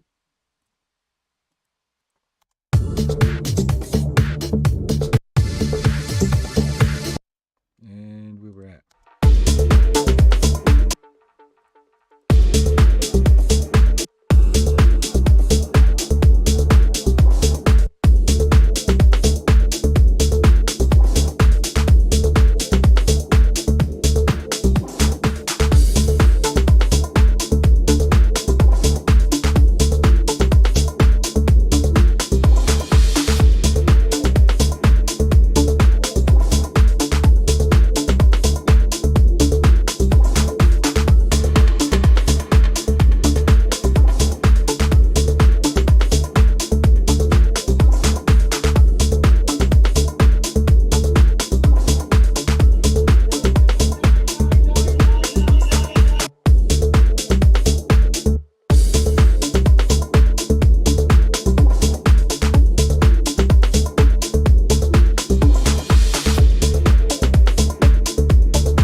Nothing like that sound in the original, but I don't know. Well, what time have we got? Yeah, 5:10, so we're going to call it there. What I will do is I'm going to try and finish this off in the next few days, and I'll post it in the Patreon as a free download for you guys if you're interested in playing it and kind of seeing the end result. I'm not going to post the project files because it's got the original track in it and I just don't feel comfortable giving that away, but I'll finish off my edit and I'll post that in there, and yeah, hopefully you guys can get some enjoyment out of it. So what I'll probably do, like my plan for the rest of this, will be just to basically make each of these breaks a little bit more unique, just follow what's happening in the original, because at the moment I've just kind of copied across those snare fills and stuff like that, so put in some different effects, probably layer up some effects, maybe do some stuff on the drop, maybe add in a bit of percussion, something a bit more kind of tribal and organic. A great place that I like to get that from is there's a sample pack by the Deep Shakers, which has got some really cool percussion loops in it. I've been using that a lot at the moment. Yeah, and then it'll be a matter of like kind of EQing and working on the original, probably like adding a bit more compression. I might even do that before the EQ to just bring everything up in the mix.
So ordinarily you will never see an EQ curve like this on any sounds in my tracks, because I think it's if you're doing this kind of thing, it generally means that you've got the wrong sound, in my opinion. But what I'm trying to do here is just really clean up this and take out bits that are being replaced by bits that I'm putting in. So I just want to have kind of like the essence of the track in the background giving the vibe, and then my parts that I've made are going to be kind of forming the backbone of the track.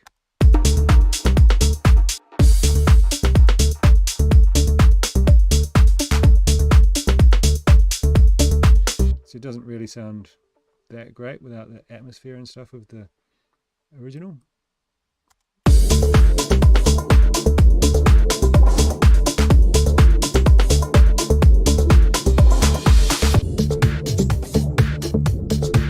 But I feel like it's definitely adding something.